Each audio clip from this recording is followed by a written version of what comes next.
Saudara-saudara terkasih, selamat pagi. Salam jumpa lagi dalam Sadap Siap Saji Senin 11 Januari 2021.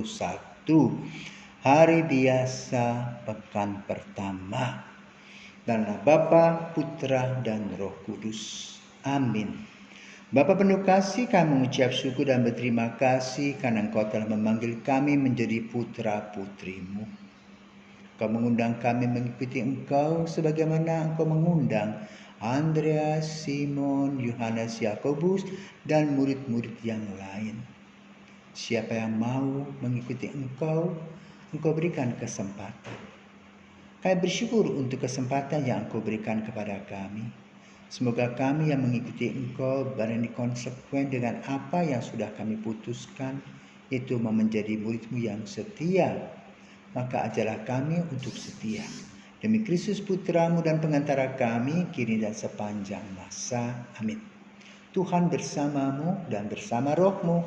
Inilah Injil Yesus Kristus menurut Markus. Dimuliakanlah Tuhan. Sesudah Yohanes Pembaptis ditangkap, datanglah Yesus ke Galilea memberitakan Injil Allah. Yesus memberitakan, waktunya telah genap. Kerajaan Allah sudah dekat. Bertobatlah dan percayalah kepada Injil. Ketika Yesus sedang berjalan menyusur danau Galilea, ia melihat Simon dan Andreas, saudara Simon.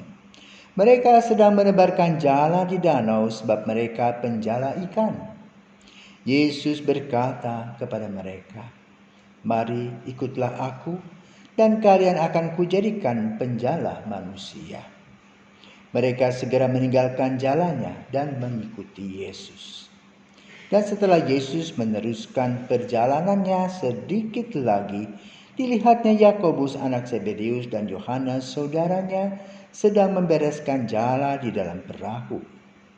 Yesus segera memanggil mereka dan mereka meninggalkan ayahnya Zebedeus dalam perahu bersama orang-orang upahannya. Lalu mereka mengikuti Yesus. Demikianlah Injil Tuhan, terpujilah Kristus. Dalam Injil kali ini kita melihat satu, adanya proses regenerasi. Dari Yohanes, kemudian Yesus. Juga dalam proses regenerasi tadi lahir kaderisasi.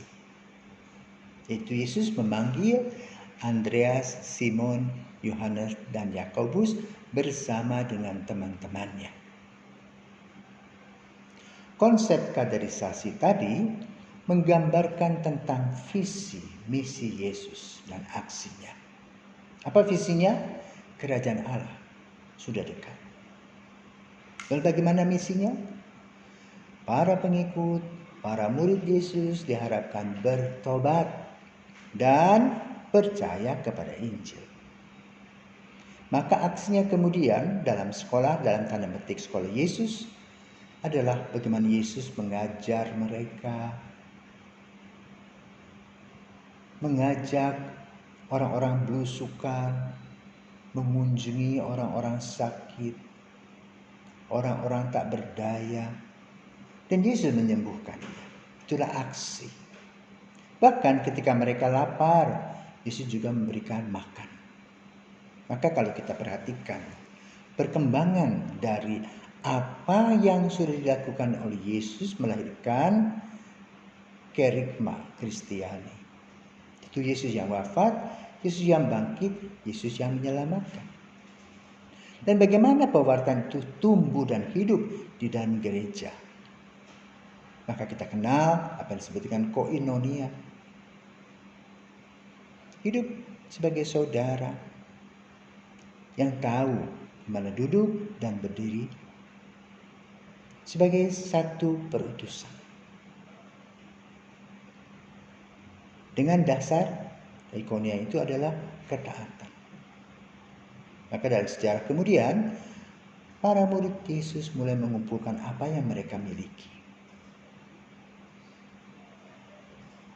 Kemudian juga di dalam kerigma tadi, ungkapan kasih diuraikan melalui diakonia, yaitu melalui pendidikan.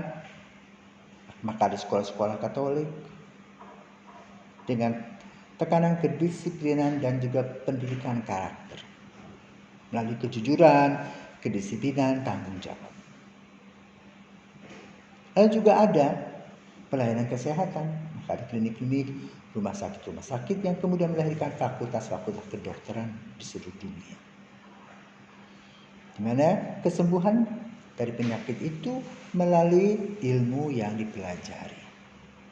Dan ketika Yesus melayani, maka dia hanya mengatakan, jadilah, sembuhlah engkau. Tetapi kalau kita melalui satu proses.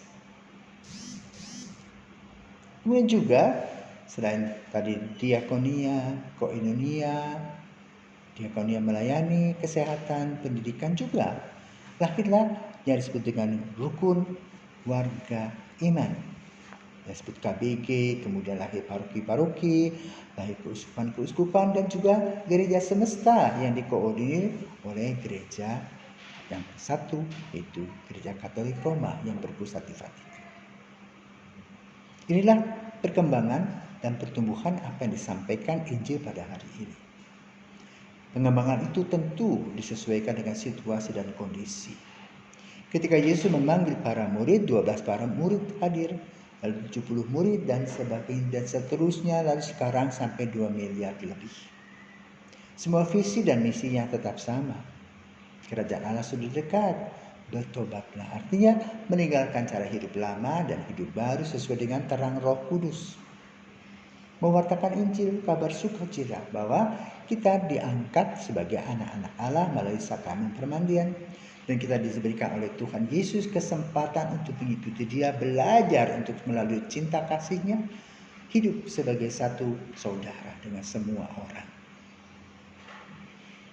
Maka di dalam perjalanan hidup perlu pengorbanan.